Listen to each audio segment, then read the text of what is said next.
নমস্কার। Indian monks পেজে আপনাদের সবাইকে স্বাগত।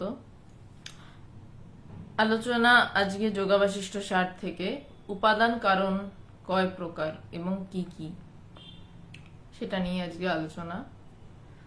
বেশ অনেকগুলো মাস পর আবার আলোচনা শুরু হচ্ছে এবং যথারীতি যোগা বাশিষ্ঠ সারের আলোচনাটাও অনেকদিন পর শুরু হচ্ছে।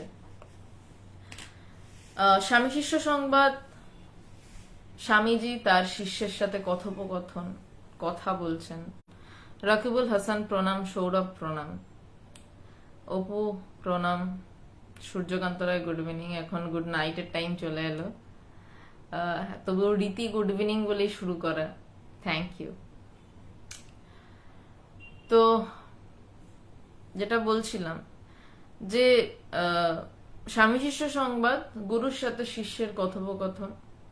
শুক্রবার দিন যেটা নিয়ে আলোচনা হয়, ভগবানকে তার গুরুদেব চিঠি লিখছেন, সেখানেও এক শিষ্যের সাথে গুরুর কথোপকথন। যোগা বাশিষ্ঠ সারও কিন্তু শিষ্যের সাথে গুরুর কথোপকথন, কথা বলছেন, গুরু শিষ্যের সাথে ডাইরেক্ট ইন্টারাকশন করছেন। সেই সত্য যুগে হাজার হাজার বছর আগে ছবি কিন্তু বদলায়নি। রাম দরবার প্রণাম। যদি আমরা পরম্পরাগতভাবে দেখি তাহলে দেখা যাবে এটা একটা লিগ্যাসি মেনটেন করছে, উত্তরাধিকার মেনটেন করছে এই গুরু শিষ্যের সম্পর্কটি। যেমন যোগ বাশিষ্ঠ সারে রামচন্দ্র তার গুরু বশিষ্ঠ দেবের সাথে কথা বলছেন। কি কথা বলছেন না, আমিকে কিভাবে জানা যায় সেই কথা বলছেন। এই যোগ বাশিষ্ঠ সার প্রকরণ গ্রন্থ বলা হচ্ছে, বেদান্তের একটি প্রকৃষ্ট প্রকরণ গ্রন্থ, শাস্ত্র গ্রন্থ। কিভাবে আমিকে জানা যায় সেটা নিয়েই এই বইটা। এবং এর বইটির প্রতিটি জায়গায় মনের ওই মাংস কাটা দেখেছেন আপনারা কেউ? অবশ্যই দেখে থাকবেন। বেশিরভাগই যারা দেখছেন আমি জানি তারা বেশিরভাগই নন ভেজ, ভেজ খুব একটা মানুষ নয়। আর ভেজ হলো এই জিনিসটা মিস করবেন এমনটা নয়, ওই আস্তে আস্তে মুরগির ছাল ছাড়িয়ে তারপরে যেটুকু থাকে ওটাকে বাড়িতে এনে নুন হলুদ মাখিয়ে রান্না করে। এই যোগ বাশিষ্ঠ সারে না মনের ছাল ছাড়ানো হয়। কথাটা খুব হার্শ লাগছে না, বাট কথাটা এটাই। আমাদের মনের না প্রচুর ছাল আছে, যেই ছালগুলো আমাদেরকে সেই আসল জায়গা, সেই ব্রহ্মকে ঢেকে রাখে। গুরু কি করেন? সেই মনের একটা একটা করে ছাল ছাড়ান। মুরগি যখন কাটে একসাথে কি সেই মাংসটা আমরা হাতে পাই? যেই মাংসটা প্রথমে ছাল ছাড়িয়েই পাওয়া যায় না, ধীরে ধীরে ধীরে ধীরে কাটতে কাটতে তবে পাওয়া যায়। পেঁয়াজের যেই অংশটুকু খাই, ছাল ছাড়াতে ছাড়াতে তবে পেঁয়াজের সেই অংশটুকু পাওয়া যায়। তেমনি আমাদের মনের প্রচুর ছাল আছে, ওই ছালটাকে পরিষ্কার করছেন যোগা বাশিষ্ঠ সারে গুরুদেব, গুরুদেব বশিষ্ঠ মুনি। এবং সেটা বলে বলে ছাড়াচ্ছেন যে কোনটার পরে কোনটা ছাড়াচ্ছেন। এই জন্য বইটা এত সুন্দর, এত দুর্লভ। এ তো সত্য যুগের কথা গেল। কলিযুগের প্রথম দিকে বা মিডল দিকে স্বামী বিবেকানন্দ তার শিষ্যের ছাল ছাড়াচ্ছে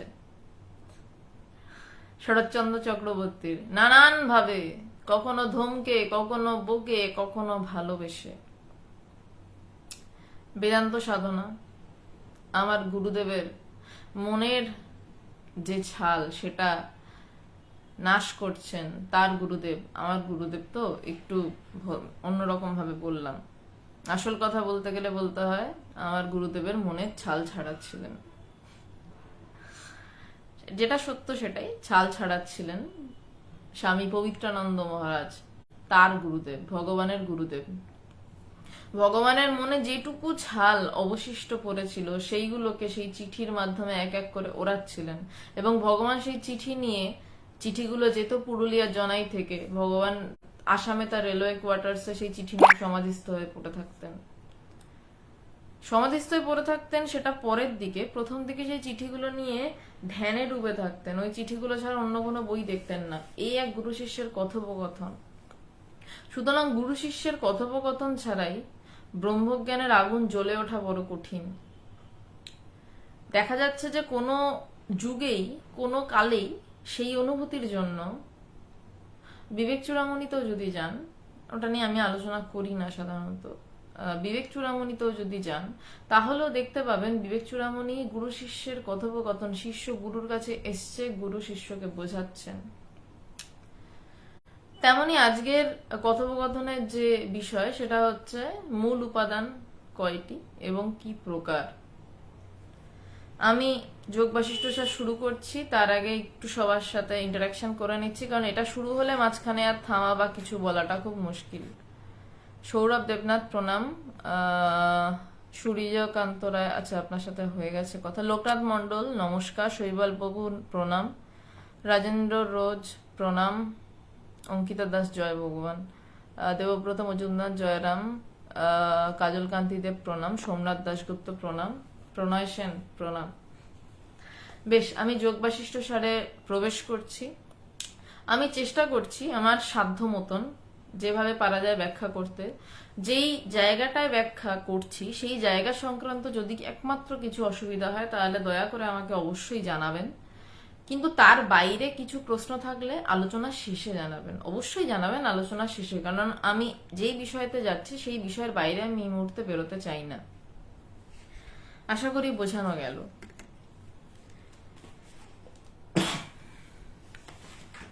আমরা যেই চ্যাপ্টারটি রয়েছি সেটি যোগ বাশিষ্ঠ সারের প্রথম অধ্যায় বৈরাগ্য প্রকরণ, এবং তার প্রথম অনেকটাই আমরা পেরিয়ে এসেছি। এখন হচ্ছে উপাদান কারণ কি, যেটা নিয়ে আলোচনা। বলছে উপাদান কারণ ত্রিবিধ। উপাদান মানে হচ্ছে কিছু তৈরি করতে যে উপাদান লাগে, যেমন আমি আজকে এই একটা দেখা যাচ্ছে ঘরের মধ্যে বসে কথা বলছি, বা ঘর ছেড়ে দিন, এই একটা শোকেস দেখা যাচ্ছে যার মধ্যে কিছু বইপত্র রয়েছে, নিচে একটা টানা রয়েছে। এই শোকেসটি তৈরি করতে কি কি লেগেছে, উপাদান কি? আমরা তো পুরো জিনিসটাকে যেটা তৈরি হয়েছে তার নাম শোকেস বলছি।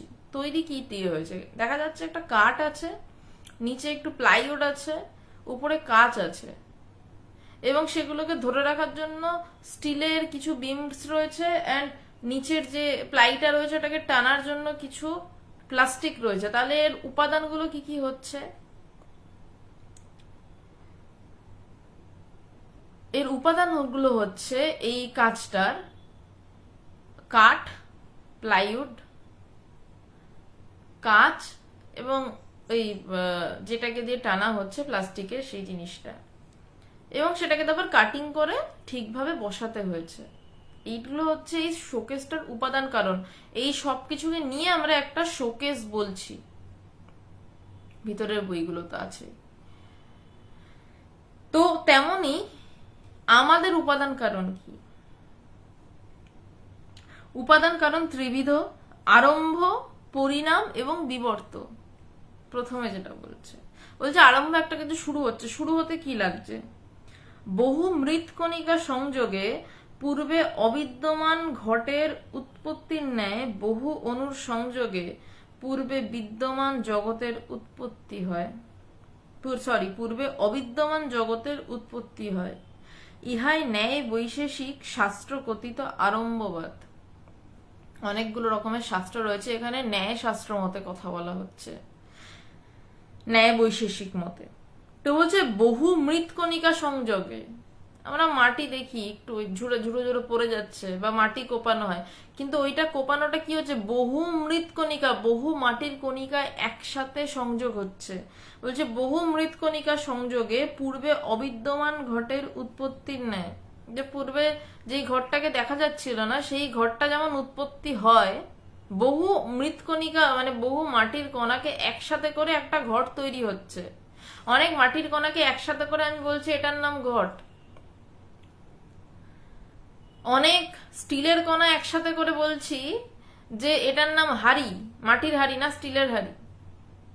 ঠিক তেমনই বলছে বহু মৃৎকণিকা সংযোগ পূর্বে, পূর্বে অবিদ্যমান মানে সেটা তো আগে ছিল না, ঘরটা তো আগে ছিল না, কিন্তু এখন ঘরটা দেখা যাচ্ছে।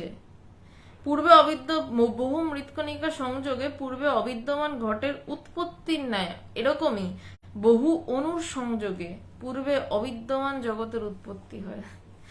ঘট ছোট, কিন্তু সেটা থেকে একটা বড় জায়গায় নিয়ে এসে ফেলা গেল।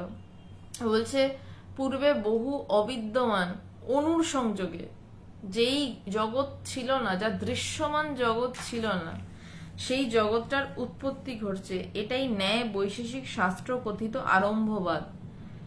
বলছে এটা কি আরম্ভবাদ বলা হচ্ছে, এই শুরু হলো একটা জগৎ, শুরু হলো কিভাবে না, বহু কণিকার দ্বারা, যেটা ছিল না সেটা হলো। কণিকাগুলো স্ক্যাটার্ড ছিল, ছড়িয়ে ছিল, সেগুলোকে এক জায়গাতে নির্দিষ্ট রকম ভাবে জড়ো করে যেটা সৃষ্টি হলো সেটার নাম পৃথিবী বা জগৎ। আমি যা দেখছি তাই জগৎ, বলছে সেটা জগৎ। এআই ন্যায় বৈশেষিক শাস্ত্র কথিত আরম্ভবাদ। এরপরের আসছে পরিণাম। একই বস্তুর পূর্বাবস্থা ত্যাগপূর্বক সমাস সমসত্তা বিশিষ্ট অবস্থান্তর প্রাপ্তির নাম পরিণাম। খুব সুন্দর ছোট্ট করে বলা। বলছে সেই একই বস্তু, সে তার, এখানে সব থেকে কাছাকাছি একটা উদাহরণ আসছে সাপের খোলস ছেড়ে দেওয়া। আপনারা সবাই জানেন সাপ তার খোলস ত্যাগ করছে, করে আবার কিন্তু সে পূর্বের অবস্থায় প্রাপ্ত হচ্ছে। সাপ খোলস ত্যাগ করে প্রজাপতি হয়ে উড়ে যাচ্ছে না, শুয়োপোকা খোলস ত্যাগ করে প্রজাপতি হয়ে উড়ে যাচ্ছে, কিন্তু সাপ কিন্তু করছে না, সে খোলস ত্যাগ করে সাপই থাকছে। ঠিক তেমনি পরিণাম বলতে বলছে যে পূর্বের অবস্থা ত্যাগ পূর্বক, পূর্বের অবস্থাকে আমি ত্যাগ করছি কিন্তু সমসত্তা বিশিষ্ট, মানে আমার মধ্যে সেই সেই গুণগুলো রয়েছে, সমান সেই সেই সত্তাগুলো রয়েছে, সমসত্তা বিশিষ্ট অবস্থান্তর প্রাপ্তির নাম পরিমাণ। আমি আমার পূর্বের অবস্থাটাকে ত্যাগ করে দিলাম, হয়তো ঝড় জল বৃষ্টিতে ভেঙে গেল, কিন্তু আমার মধ্যে সেই গুণটা রয়েছে, যেই গুণটা দিয়ে আমি আবার আর একটা গাছ তৈরি করে নিতে পারবো, যেই গুণ দিয়ে আমি আবার একটা বাড়ি তৈরি হয়ে যাবে, আবার প্রাকৃতিক কোনো পাহাড় তিলে তিলে গড়ে উঠবে, এভারেস্ট ধ্বংস হয়ে যেতে পারে কিন্তু আবার আর একটা এভারেস্ট পৃথিবীর বুকে তৈরিও হয়ে যেতে পারে। বলছে সেই গুণগুলো কেন তৈরি হতে পারে না, সেই গুণগুলো রয়েছে। কিছু একটা থেকে তো একটা গাছ তৈরি হয়, কিছু একটা থেকে মানুষের কাজে তো মানুষকে কাজে লাগে, কিন্তু তাছাড়া প্রাকৃতিক জিনিস আহরিত করেই তো প্রথম বাড়ি, প্রাকৃতিক জিনিস থেকেই তো এভারেস্ট। এভারেস্ট আকাশ থেকে কেউ ফেলে দেয়নি আর তারপর সেটা এভারেস্ট হয়ে গেল, দ্যাটস নট। তার মানে প্রকৃতি থেকেই এভারেস্ট তৈরি হয়েছে। তো বলছে সেই উপাদান কারণগুলো কিন্তু থাকছে, সমসত্তা সেই গুণগুলো থাকছে, সেই সমান সত্তা নিয়ে আগেকার জিনিসটা, সেই একই বস্তুর পূর্বাবস্থাটা ত্যাগ হচ্ছে। সমসত্তা বিশিষ্ট অবস্থান্তর প্রাপ্তির নাম পরিণাম, তার নামটা হচ্ছে পরিণাম। দধিরূপে দুগ্ধের পরিণামের ন্যায় প্রকৃতি বা মায়ার জগতাকারে পরিণাম। ভারী সুন্দর লাইনটা। বলছে যে দই মানে দুধ যেটা দেখি আমরা গরুর বাট থেকে যেটা পাচ্ছি, যে দুধটাকে, সেই দুধটাই কিন্তু সম্পূর্ণরূপে দই হয়ে যাচ্ছে, পুরো পরিণামে বদলে যাচ্ছে, কিন্তু তার মধ্যে দুধের গুণগুলো বর্তমান সমসত্তা বিশিষ্ট। দধিরূপে দুগ্ধের পরিণামের ন্যায় প্রকৃতি বা মায়ায় জগৎ আকারে পরিণাম। যে প্রকৃতি বা মায়া জগৎ আকারে তার পরিণাম হচ্ছে, প্রকৃতি বা মায়াকে জগৎ আকারে দেখাচ্ছে, কিন্তু যা দেখাচ্ছে তা কিন্তু ব্রহ্মই। এই মোবাইলটা দেখছি এটাও ব্রহ্ম, যারা দেখছেন আপনারা তারাও ব্রহ্ম, যেটা দিয়ে দেখছেন সেটাও ব্রহ্ম, যে বলছে সেও ব্রহ্ম, সবটাই ব্রহ্ম। শুধু একটু পরিণাম প্রাপ্ত হয়েছে বলে যেন মনে হচ্ছে, কিন্তু সমসত্তা বিশিষ্ট ব্রহ্মের সমস্ত গুণই আমাদের সবার মধ্যে আছে, আপনার মধ্যেও রয়েছে। যেটা দিয়ে মোবাইলটা দিয়ে দেখছেন সেটাও কিন্তু চৈতন্যময়, মিথ্যা নয়। ঠাকুর বলছেন কোষাকুষি সব চৈতন্যময়। পরে সায়েন্সে দেখা গেল যে জড়বস্তুর মধ্যেও জীবনের কণা রয়েছে, সেখানেও এমন ভাবে ইলেকট্রন প্রোটন নিউট্রন গুলো রয়েছে, হাই ম্যাগনেটিক গ্লাস দিয়ে দেখা যাচ্ছে সেইগুলো নড়াচড়া করছে। আর আমি যদি নাই থাকি তাহলে মোবাইলটা কোথায় থাকবে? আমি আছি বলেই মোবাইলটা সৃষ্টি করে আমি এর নাম মোবাইল দিয়েছি, সেখানে আমি ভিডিও বলে একটা বস্তু সৃষ্টি করছি, তাই ভিডিও দেখছি। আমার দেখা রয়েছে, প্রয়োজন আছে, তাই আমি করছি। আশা করছি একটু বোঝানো গেল যেটা বোঝাতে চাইছি। যদি অসুবিধা হয় প্লিজ প্রশ্ন করবেন।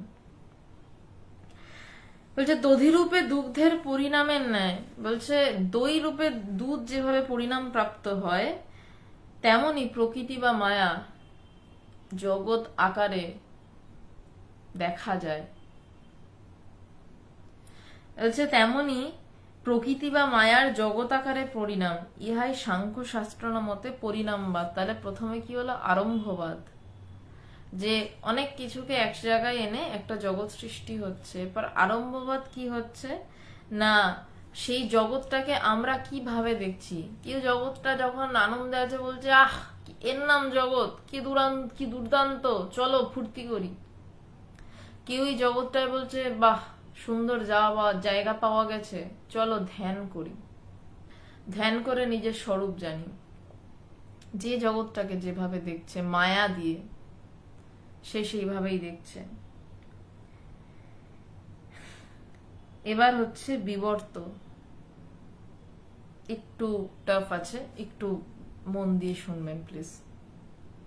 আর কোনো অসুবিধা হলে সাথে সাথে মেসেজ করবেন এই বিষয়ক। বিবর্ত মানে যেটা হলো, যা পরিণাম হলো সেটাকে আবার গোল খাওয়াচ্ছে, পাক খাওয়াচ্ছে, এর নামই বিবর্ত। উপাদানের বিষম সত্তা বিশিষ্ট কার্যপত্তির নাম বিবর্ত। বলছে উপাদানের বিষম সত্তা বিশিষ্ট, যেই সত্তাটা ঠিক সমসত্ত্বক নয়, যেমন চিনি আর নুন বিষম সত্ত্বক, তেমনি উপাদানের বিষম সত্ত্বক কার্যাপত্তির নাম বিবর্ত।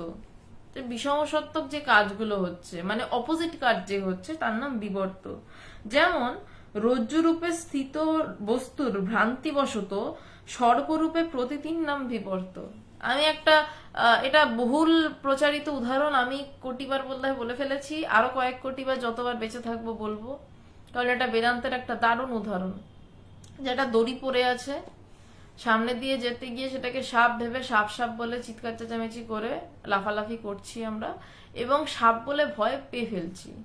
তারপর যখন আলো টালো জ্বালিয়ে দেখা হলো, বুকে ধুকপুকানি বেড়ে যাচ্ছে কিন্তু যখন সাপ দেখছি, কিন্তু যখন আলো জ্বালিয়ে দেখা হলো তখন দেখা যাচ্ছে কই সাপ না তো, ওটা তো একটা দড়ি পড়ে আছে। তখন ও বাবা দড়ি, আমি ওটাকে সাপ ভেবে কি কতই না ভয় পেলাম। এটাকে বলা হচ্ছে বিবর্ত। যেমন আমরা নিজে ব্রহ্ম হয়েও নিজেকে মানুষ ভেবে এত ভয় পাই, এত ছটফট করি, এত লাফালাফি করি।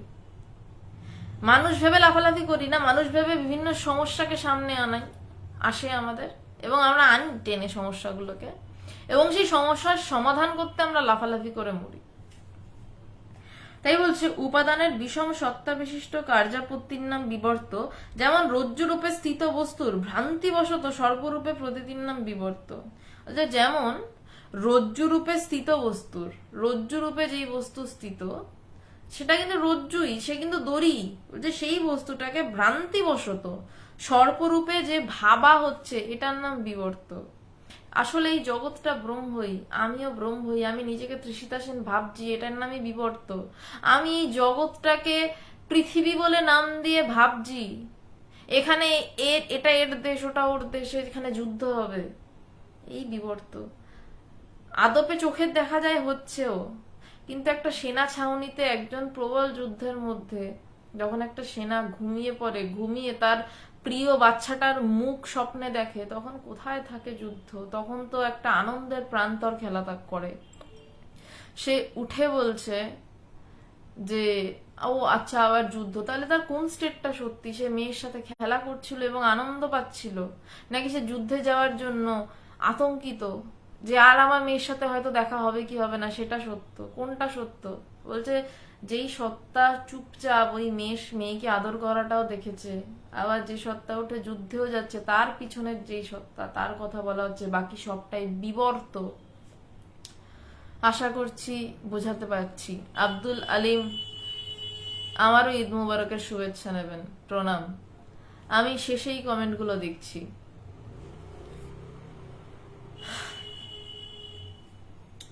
আশা করি বিবর্তটা বোঝানো গেল। এখানে রজ্জুর ব্যবহারিক সত্তাও সর্পের প্রাতিভাসিক সত্তা বলিয়া উহারা বিষম সত্তা বিশিষ্ট, অতএব বস্তু রজ্জু স্বরূপ পরিত্যাগ না করিয়াই দোষবশত অন্যরূপে প্রতীত হইয়াছে। বলছে রজ্জুটা নিজের কিছু স্বরূপ চেঞ্জ করেনি, যখন বোঝা গেল সে সাপ, সে তখনও তার নিজের স্বরূপ বদলায়নি। বলছে স্বরূপ পরিত্যাগ না করিয়াই দোষবশত অন্য রূপে প্রতীত হইতেছে। যেমন আমরা ব্রহ্মই আছি, কিন্তু সেটা বুঝতে না পেরে অন্য রূপে প্রতীত হচ্ছি। আমরা প্রত্যেক জন্মের পর থেকে, আমরা জন্ম মুহূর্ত থেকে, তার আগের মুহূর্ত থেকে আমরা ব্রহ্ম হয়েই বসে রয়েছি, কিন্তু আমরা কি প্রতীত হচ্ছি? এটা একটা মেয়ে, এটা একটা ছেলে, এটা আমার শরীর, যে শরীরটা আবার রোজ বাড়ছে, যে শরীরটা 10 বছর আগে যেমন ছিল এখন তা নেই, তা দেখেও আমার শিক্ষা হচ্ছে না। আদতে তো আমি ব্রহ্ম, আমার কিন্তু কোনো বদল হচ্ছে না, কিন্তু আমি নিজেকে বদলাতে দেখছি। এ কোন অঘটন ঘটনপটীয় সীমায়ার খেলা আমি দেখছি এবং তা নিয়ে চিন্তিত হচ্ছি। একদিন এইভাবে চিন্তা করতে করতেই চুল্লিতে ঢুকে যাব এবং ছাই হয়ে যাব, আবার একটা চেঞ্জেস, কিন্তু আমি সেই আমিই থাকবো, সেই আমার কোনো পরিবর্তন হবে না। মায়াবশী নির্বিকার ব্রহ্মে জগৎ প্রতীত হইয়া থাকে। বলছে মায়ার জন্যই আমাকে দেখানো হচ্ছে। এক্ষুনি যদি পিসি সরকারের কোনো শো চলে, আমরা সেই শোতে গিয়ে বসি, আমরা একটা অন্য দুনিয়ায় চলে যাব। দেখবো স্টেজের উপরে ইন্দ্রজাল, ম্যাজিকটার নাম যতদূর আমার মনে পড়ে, ইন্দ্রজাল সৃষ্টি করছেন পিসি সরকার, জাদু সম্রাট, ম্যাজিশিয়ান। স্টেজের মধ্যে কাপ প্লেট সব নাচছে, এবং আমরাও একটা সময় ভাবিত হয়ে ভাববা কাপ প্লেট নাচছে, তিনি জাদুদণ্ড ঘোরাচ্ছেন, নাচছে। বেশি দরকার নেই, বাড়িতে সবার এখন ওটিটি প্ল্যাটফর্ম রয়েছে, হ্যারি পটার দেখতে বসলে কিছুক্ষণ পর আমরা জাদুর জগতে ঢুকে যাব, আর টিকিট কেটে গিয়ে বসতে হবে না, বাড়ি বসেই জাদুর জগৎ। মানে আমার এই সাধারণ জগৎটা থেকেই যদি আমাকে জাদুর জগতে নিয়ে চলে যেতে পারে, সম্ভব হয়, তাহলে মানে এই প্রকৃতির মায়াকে, আমার ব্রহ্মসত্তাকে হাপিস করে দিয়ে আমাকে নাকে দড়ি দিয়ে ঘোরাতে আর ক মিনিট।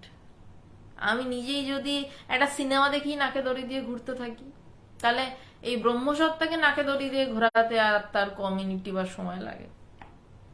তো তাই বলছে মায়া বসেই নির্বিকার ব্রহ্মে, মায়ার জন্যই, প্রত্যেকটা শব্দের মানে আছে এখানে, মায়া বসেই মায়ার জন্যই নির্বিকার ব্রহ্মে, যেই ব্রহ্মের নির্বিকার, যেখানে আকার নেই, ব্রহ্মে জগৎ প্রতীত হইয়া থাকে। বলছে নির্বিকার ব্রহ্মে জগৎ প্রতীত হইয়া থাকে, জগৎকে যেন দেখা যায়, প্রতীত হইয়া থাকে, যেন দেখা যায়। ব্রহ্ম বিবর্ত জগৎ ব্রহ্ম ভিন্ন নহে। বলছে ব্রহ্ম বিবর্ত জগৎ ব্রহ্ম ভিন্ন নয়। এই যে জগৎটা, যেখানে ব্রহ্ম নিয়ে কথা বলছি, যেখানে আমরা ব্রহ্মকে খুঁজছি, তার মানে কি ব্রহ্ম নেই? না, এমনটা নয়। ব্রহ্ম আছে, সেটা দিয়েই কথা বলছি, যার সাথে কথা বলছি সেও সেটা, শুধু এটা বোঝা, এই চুটকি ক্লিয়ার হয়ে যায় পর্দা।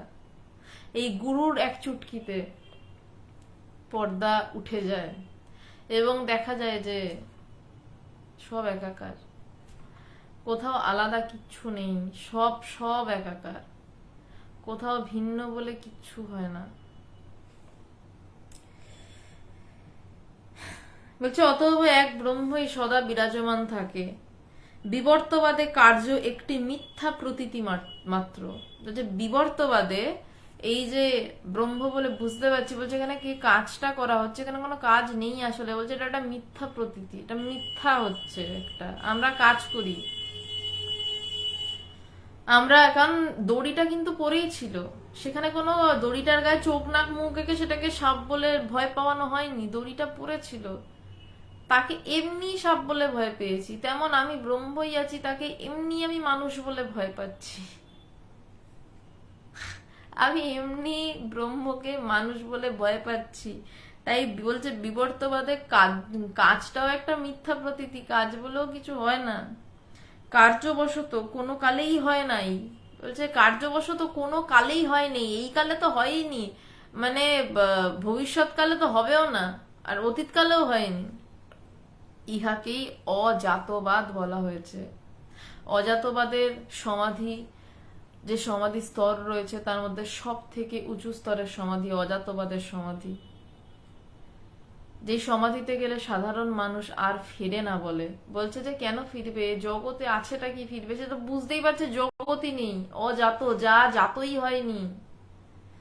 ভগবানের সেই অজাতবাদের সমাধি হয়েছিল, এবং যারা কেবলমাত্র অবতার পুরুষ এবং ঈশ্বর কোটি তারাই এই সমাধি থেকে তার ইচ্ছায় ফেরত আসে।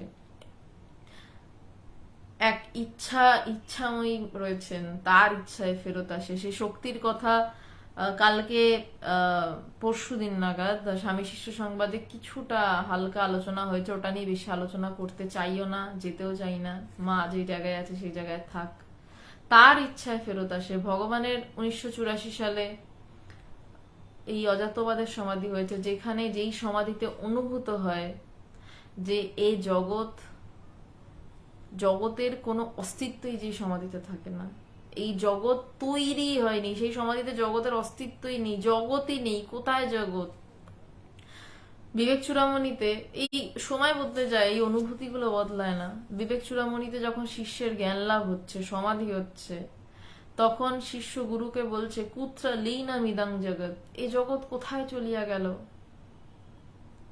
তার মানে তার অজাতবাদের সমাধি হচ্ছে, বলছে জগৎ কই, নেই তো। হাসছে শিষ্য।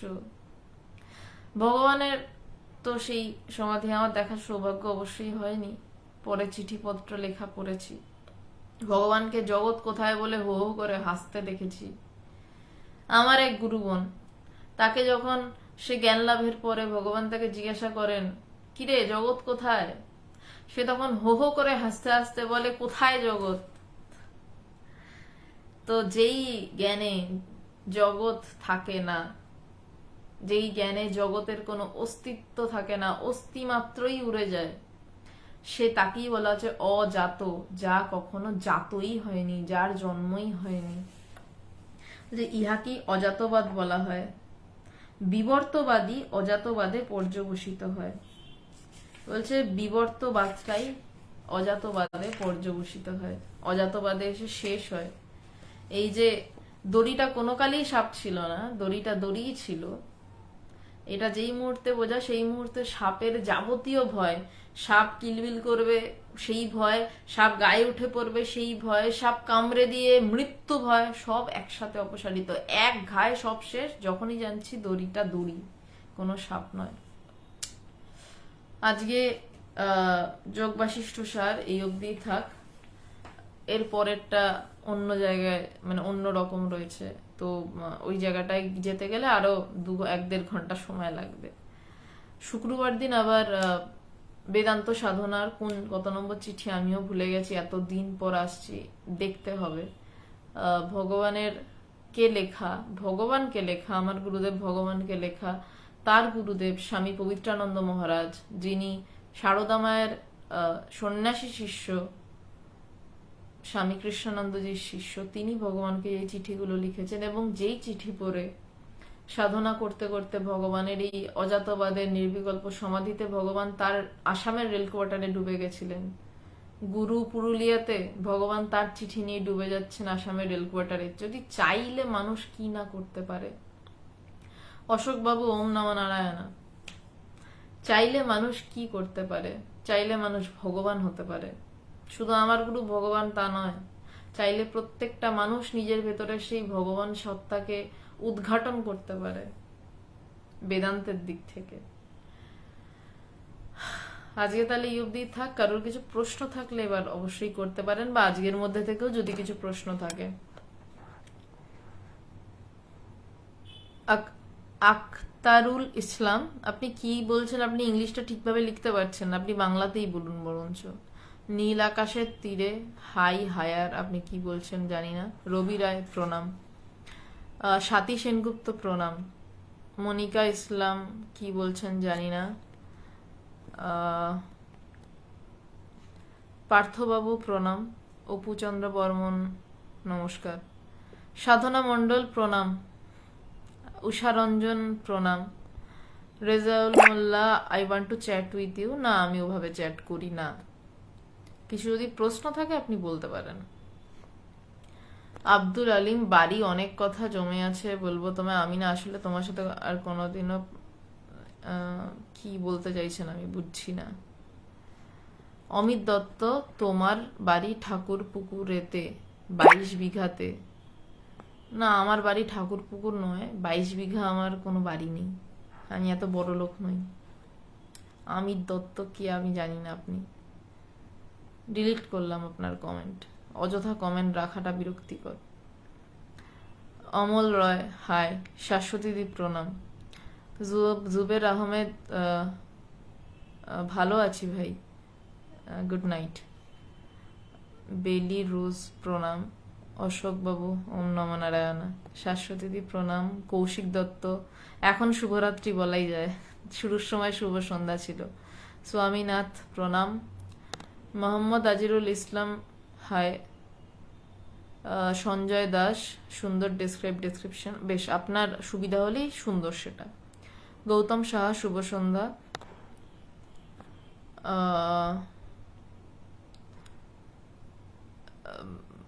আলামিন মন্ডল, আমি ভালো আছি। ইসরাফিল আহমেদ, নমস্কার, আপনি বাংলাদেশ থেকে বলছেন, আমি ভারত থেকে বলছি। জিৎ ভট্টাচার্য, নমস্কার। শম্পা দত্ত, নমস্কার। বিক্রম বাবু, নমস্কার। অমিত দত্ত, আমি ভালো আছি। সব্যসাচী দে কি লিখছেন আমি জানি না, নাইস। সুভাষ ব্যানার্জি, ধন্যবাদ। আর সেরকম কোনো কমেন্ট বা কিছু আমি দেখতে পাচ্ছি না, কোনো প্রশ্নবোধক। আলমগীর হোসেন, নমস্কার, আমি ভালো আছি, আশা করি আপনিও ভালো আছেন। সুব্রত কুমার, বাংলাদেশ থেকে বলছি, নমস্কার। আর কি কারোর কোনো প্রশ্ন আছে? তাহলে আমি এটা বন্ধ করছি। মোহাম্মদ যুবরাজ, নমস্কার। শুক্রবার দিন আবার 9টা নাগাদ দেখা হচ্ছে বেদান্ত সাধনার কোন একটি অংশ থেকে। সুকল্যাণ ঘোষাল, নমস্কার। আলমগীর হোসেন, নমস্কার। সবাইকে প্রণাম।